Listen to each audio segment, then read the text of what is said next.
Figure majeure du cinéma hollywoodien, légende du cinéma tout court, Martin Scorsese, c'est aussi une personnalité complexe et souvent controversée. Si vous traînez comme moi un peu trop souvent sur le Twitter ciné, je suis sûr que vous voyez avec dépit revenir tous les mois les mêmes débats autour de Scorsese qui n'aime pas le MCU parce que oui, quelle surprise, le cinéaste à qui l'on doit Silence s'en tape royalement de Ant-Man Quantum Mania, qui l'eût cru. Et si vous traînez sur TikTok, vous le voyez certainement comme le petit papy sympa qui tourne des vidéos drôles avec sa petite fille. You were thoroughly repulsed by it. Okay, good. Mais au-delà des réseaux sociaux et des débats stériles, Scorsese a surtout été plusieurs fois sous le feu des projecteurs en raison de ses œuvres fortes qui ont secoué, voire choqué les spectateurs depuis des décennies. De Taxi Driver au Loup de Wall Street, le cinéaste a su se mettre à dos plus d'une personne en assumant un art radical, sans concession. Provocateur, obscène, vulgaire, les attaques ne manquent pas pour essayer de dénigrer la filmographie d'un cinéaste passionnant qui n'a jamais cédé à la pression ni aux critiques. Et puisqu'on célèbre la sortie toute récente de Killers of the Flower Moon, c'est l'occasion de replonger dans l'histoire d'un scandale historique. Le scandale majeur du cinéaste. Un film capable de déclencher des émeutes, des destructions de cinéma et même des attentats. Bienvenue dans ce nouvel épisode de Cinéscope. Je suis à peu près sûr que juste la phrase précédente vient de faire complètement sauter la monétisation. Alors aujourd'hui on parle d'un des films les plus polémiques et interdits de l'histoire de son auteur. Il y a longtemps qu'on avait vu dans notre pays pareille indignation, orchestrée ou non, à l'encontre d'un film. Is betraying the biblical Jesus, the historical Christ of the scriptures. Tous ceux qui ont manifesté contre la projection regrettable, à mon avis, de ce film. You've heard the protest, now see the movie.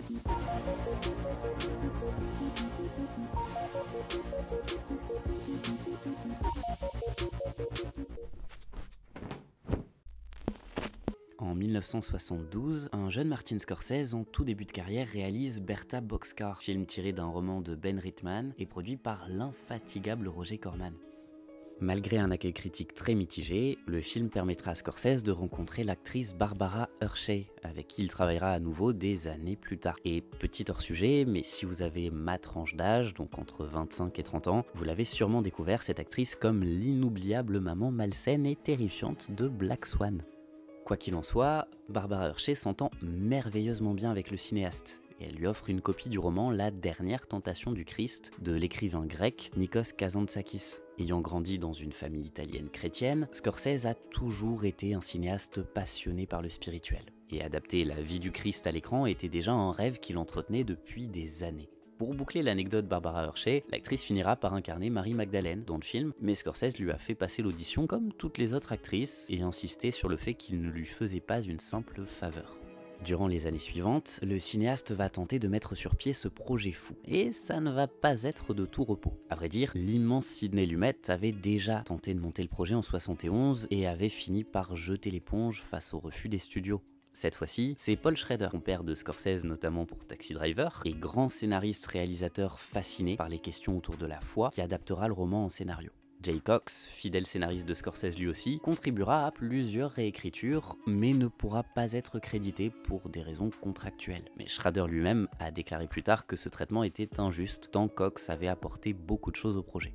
La légende veut que le scénario dormira pendant 5 ans chez Martin Scorsese. Son avocat lui aurait à l'époque fortement conseillé de laisser tomber ce rêve s'il ne voulait pas de gros ennuis, et il n'avait pas tout à fait tort. En début d'année 1983, le cinéaste finit tout de même par se lancer, et il obtient le feu vert de la Paramount pour un budget de 14 millions de dollars. Scorsese prévoit alors un casting très musical, avec Sting dans le rôle de Ponce Pilate et Ray Davies, le leader des Kinks, en Judas Iscariote. Mais le projet est à peine annoncé dans la presse que les bureaux de la Paramount sont inondés de lettres et de pétitions de la part de groupes religieux exigeant que le film ne voit pas le jour. Des pétitions sont organisées à travers tout le pays ainsi que des nuits de prière par des groupes évangélistes. Dans la presse, des pages du scénario fuitent sans que l'on parvienne à trouver le coupable. Inquiété par un budget jugé trop risqué et ces lettres qui arrivent toujours plus nombreuses, la Paramount finit par annuler le projet en décembre 1983. Il faudra attendre 3 ans et la sortie de After Hours pour que Martin Scorsese relance son projet, cette fois-ci chez Universal. Changement total de casting, mais aussi de moyens. Le film est négocié pour 7 millions de dollars de budget, moitié moins que ce que le cinéaste espérait initialement. Et pour avoir droit à son projet de rêve, Scorsese dut également accepter un autre film de commande pour Universal, qui sortirait juste après La Dernière Tentation du Christ, le remake du thriller Les Nerfs à vif avec Robert De Niro. Au passage, on en parlera sûrement un jour parce que j'adore ce film. Le cinéaste se tourne momentanément vers la France pour trouver plus de subventions. Après tout, quoi de mieux que d'aller vers le pays qui sait financer du cinéma d'auteur? Pas mal, non, c'est français. Le ministre de la Culture de l'époque, Jack Lang, accepte d'ajouter 3 millions de francs sur la table. Mais là encore, ça va coincer. En quelques semaines à peine, le ministre reçoit des milliers de lettres de la part de réseaux intégristes. Les appels pour faire annuler le financement sont si nombreux que le standard téléphonique du ministère de la Culture est bloqué durant une semaine complète. De décembre 85 à mars 86, la pression ne faiblit pas. Le ministre de la Culture est finalement contraint de plier et de retirer ses financements. Fait intéressant, ce retrait est célébré comme une victoire tant par l'épiscopat français que par l'extrême droite qui a rejoint le mouvement en cours de route. Et on retient ce point parce qu'il sera très important au moment de la sortie du film en France. Malgré ces nouveaux déboires, tout se profile parfaitement pour le film côté casting. William Dafoe en Jésus, même si le scénario était passé entre de nombreuses mains, Harvey Keitel en Judas Iscariote et David Bowie remplace Sting pour incarner Ponce Pilate. Pour le rôle de Mary Magdalene, Scorsese avait d'abord contacté Kim Basinger qui a refusé le rôle car elle ne voulait pas être caractérisée en tant que femme fatale. La chanteuse Madonna a également auditionné mais n'a pas été retenue. Si les lettres anonymes condamnaient à l'enfer toute personne associée au film, le tournage va bien être infernal. Pour tout boucler avec un budget aussi restreint, le tournage doit être complété en à peine 58 jours. Les parties filmées au Maroc seront particulièrement éprouvantes pour toute l'équipe, en particulier à cause des fortes chaleurs. Pour ne rien arranger aux humeurs des acteurs, Scorsese avait formellement interdit la cigarette sur le tournage, car il refusait que des paparazzis puissent prendre en photo des personnages bibliques cigarette à la main. Pas question d'offrir sur un plateau doré des scandales à un public qui n'attendait que cela. Et pour le coup, les scandales seront légion. Le tournage n'est même pas achevé qu'un télévangéliste américain lance une rumeur qui va enflammer l'opinion publique. La Dernière Tentation du Christ mettrait en scène un messie homosexuel. L'idée n'est pas dans le livre de Kazantzakis, elle n'a jamais été mentionnée ni par Scorsese ni par le scénario de Paul Schrader, mais cette fausse information met le feu aux poudres. Lettres, menaces, pétitions, le schéma de 1983 reprend à toute vitesse, mais avec beaucoup plus de virulence. Et Universal commence sérieusement à se dire que ce projet était perdu d'avance. Martin Scorsese reçoit un si grand nombre de menaces de mort qu'il doit être accompagné en permanence de gardes du corps et devra conserver cette sécurité de longs mois après la sortie en salle du film. Malgré tous les dangers, le cinéaste va au bout du projet et achève le montage avec son éternelle collaboratrice Thelma Schoonmaker. Présentée à la Mostra de Venise, La Dernière Tentation du Christ va immédiatement soulever un vent de scandale qui ferait passer toutes ses fresques initiales pour une promenade de santé. Le cinéaste italien Franco Zeffirelli décrit le film comme un pur produit de la chienlit culturelle juive de Los Angeles, qui guette la moindre occasion de s'attaquer au monde chrétien, avant d'avouer quelques jours plus tard qu'il n'a même pas vu le film. Et ce nouvel angle d'attaque fera malheureusement des émules de pays en pays, des insinuations antisémites répugnantes à l'encontre de Scorsese, de Thelma Schoonmaker et plus globalement du système hollywoodien. Le 12 août 1998, La Dernière Tentation du Christ sort sur les écrans américains. Les scandales seront innombrables. Bill Bright, célèbre télévangéliste, déclare publiquement qu'il compte racheter le négatif du film à Universal afin de le détruire définitivement. Il propose même 10 millions de dollars au studio, soit bien plus que ce que le film a coûté. À quelques jours de la sortie, c'est plus de 600 manifestants qui bloquent le siège de MCA, la branche musicale appartenant à Universal.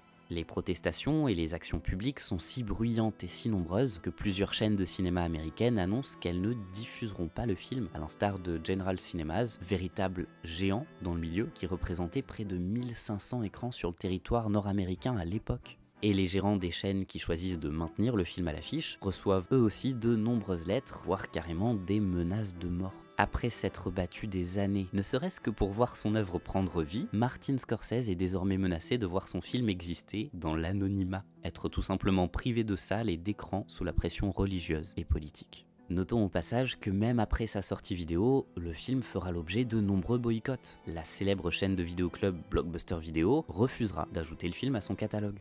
Le film sera interdit dans de très nombreux pays. Grèce, Turquie, Mexique, Afrique du Sud, Chili, Bulgarie, Argentine, Singapour ou encore les Philippines. Notons d'ailleurs que le film y est toujours interdit. À l'heure actuelle, La Dernière Tentation du Christ est tout simplement un des films les plus interdits de l'histoire du cinéma. Si l'accueil critique américain est globalement positif, les médias conservateurs s'en donnent à cœur joie. Le Catholic News Service déclare que si le film échoue, ça n'est pas à cause de son biais anti-religieux, mais simplement par incohérence artistique. La fondatrice de la chaîne religieuse EWTN déclare de son côté qu'il s'agit d'un film holocauste ayant le pouvoir de détruire éternellement les âmes de ses spectateurs. Toujours dans la finesse, la juste mesure, c'est important. Les retombées se feront ressentir pour Martin Scorsese, mais également pour tout le casting. William Dafoe, par exemple, perdra le rôle de Doc Holliday dans le film Tombstone au profit de Val Kilmer. Des investisseurs avaient menacé de se retirer du projet si Dafoe restait en tête d'affiche. Même l'immense Sergio Leone ira de sa critique envers l'acteur quelques années plus tard, en déclarant « Son visage est celui d'un meurtrier, pas celui de notre Seigneur ». Mais c'est bien en France que le sommet du scandale aura lieu. La sortie française du film se fait le 28 septembre 1988 et c'est une véritable guérilla intégriste qui va être initiée par des groupuscules religieux épaulés par l'extrême droite.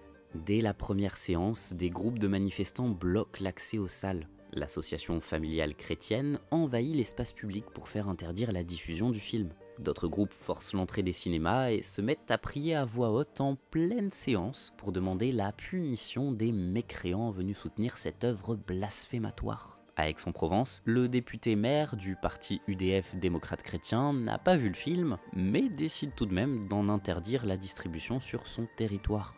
Bien pire encore, des groupes armés de matraques se mettent à agresser les courageux qui tentent de voir le film. L'heure n'est plus au débat autour de la liberté d'expression, elle est à la violence. Un abbé de l'église Saint-Nicolas du Chardonnay à Paris résume tristement cet esprit obscurantiste qui envahit le débat public en déclarant « Nous, les soldats du Christ, nous devons faire taire les insultes dont est victime celui que nous vénérons. » La scène culturelle française se transforme en guerre de religion. Le 20 septembre 88, 3 associations religieuses attaquent les distributeurs français devant le tribunal de grande instance de Paris, avec un objectif simple, faire interdire intégralement la diffusion du film sur le territoire français. À leur immense déception, elles n'auront pas gain de cause, et si le tribunal ne peut pas régler l'affaire, alors la croisade doit s'intensifier. Des sièges de cinéma sont arrachés à Paris, des vitres cassées, de jeunes manifestants jettent de l'acide sur des sièges vides à Angers, des agressions sont reportées à Strasbourg, à Nantes ou encore à Toulouse. Des bombes fumigènes sont lancées dans toute la France. Dans plusieurs villes, les voitures des spectateurs sont vandalisées, voire brûlées sur les parkings des cinémas qui diffusent le film. Et pendant ce temps-là, le Front National met le feu aux poudres en soutenant ouvertement les manifestants et transforme définitivement ce débat religieux en véritable enjeu politique. Par peur des représailles, de nombreux cinémas retirent tout simplement le film de l'affiche. Sur les 17 salles parisiennes qui diffusaient le film le jour de sa sortie, seulement 2 salles vont toujours au programme en octobre. La pression ne faiblit pas et elle prend un jour particulièrement funeste à partir du mois d'octobre. Dans la nuit du 2 au 3 octobre 1988, le cinéma Le Building à Besançon est ravagé par les flammes. On retrouve alors les restes d'une bombe à retardement artisanale. L'enquête menée à Paris et Besançon aboutit en quelques semaines. Un homme de 28 ans est arrêté. Cet homme est officier de réserve, militant au Front National. Il a été candidat aux dernières cantonales. Il fait aussi partie de l'association Chrétien Solidarité, dont le président est le député européen du Front National, Romain Mary. Le 19 octobre, c'est cette fois-ci à Paris, plus précisément au Gaumont Opéra, qu'aura lieu un début d'incendie criminel, mais les dégâts seront arrêtés à temps. Finalement, le sommet de cette violence sera atteint envers le cinéma Saint-Michel à Paris. Après avoir reçu plusieurs lettres extrêmement menaçantes, les gérants du cinéma feront face à l'horreur entre le 22 et le 23 octobre 88. Dans la nuit du 22 octobre, un groupe intégriste catholique dépose au Saint-Michel un engin incendiaire. 5 vigiles fouillaient pourtant soigneusement chaque spectateur allant voir La Dernière Tentation du Christ. Ils avaient ainsi intercepté des bombes lacrymogènes et des canifs. Mais d'après l'enquête, il semblerait que des complices aient aidé les agresseurs à rentrer par la sortie de secours pour contourner la sécurité. Cette fois-ci, l'incendie criminel fera 14 blessés, dont 4 grièvement blessés. Une des victimes restera 3 jours dans le coma. Seule réplique possible, allez voir sous surveillance policière un film en cours de liquidation par l'intolérance des uns, la trop bonne conscience des autres et la différence voyeuse du plus grand nombre, histoire de se faire un jugement personnel. Dans les mois qui suivent, 9 personnes seront arrêtées, toutes proches des milieux catholiques intégristes, certains royalistes, d'autres anciens membres du Front National, qui avaient été très proches du député FN Bernard Antony, aussi connu sous le nom Romain Mary. Si ce dernier niera toute implication, il avait pourtant été parmi les premiers élus à appeler à la destruction des salles diffusant le film. Et tous les agresseurs fréquentaient le centre Charlier, un établissement traditionnaliste fondé par Bernard Antony lui-même. Au final, la dernière tentation du Christ restera dans la mémoire collective comme un cas d'école, de débat enflammé autour de la liberté d'expression. Et dans notre cher pays de tolérance, l'incarnation même de la liberté artistique menacée. Le signe que quelque chose de rance se tramait déjà par chez nous dans les années 80. Car au-delà de l'explosion de violence, c'est l'apologie politique qui avait de quoi nous alerter en 88 sur les radicalismes et les obscurantismes. Même ceux qui condamnaient les violences n'osaient pas défendre le film en lui-même pour ce qu'il était, comme si, dans le fond, Scorsese l'avait bien cherché, méritait au moins un peu ce qui lui arrivait. Par cette œuvre sans concession, faite pour coller à la vision d'un auteur et non pas pour brosser le public dans le sens du poil, Scorsese nous fait cependant plusieurs rappels précieux. Tout d'abord, l'art et le cinéma n'ont pas forcément vocation à plaire au plus grand nombre. L'art n'a pas à exister pour la rentabilité, n'en déplaise aux politiciens et aux hommes d'affaires cyniques qui commencent à menacer sérieusement la liberté du cinéma d'auteur français. Et c'est une chose quand même qui est à signifier, c'est-à-dire que l'exception culturelle française, on nous l'envie dans le monde entier, parce qu'elle dit justement que les films n'ont pas besoin d'être rentables, et c'est ce qu'on nous envie. Et je pense que non, il y a quand même un glissement lent, alors peut-être qu'il n'est pas encore là totalement, mais en tout cas vers l'idée qu'on doit vraiment penser à cette rentabilité des films. Et je pense que c'est quelque chose de fondamental dans l'histoire de la culture française, de justement préserver cette idée de la non-rentabilité des films. Si la dernière tentation du Christ existe, c'est parce que Scorsese a lutté plus d'une demi-décennie pour qu'il existe. Parce que ce chemin de croix lui tenait tant à cœur qu'il était prêt à risquer sa réputation, sa carrière, sa vie pour qu'un tel long métrage existe. Dans une époque qui continue de menacer ses artistes, de les étouffer, de les soumettre à une pression politique et religieuse, une pression du marché économique également, peut-être qu'il est plus urgent que jamais de se rappeler de la dernière tentation du Christ. L'histoire d'un film qui a littéralement enflammé nos salles.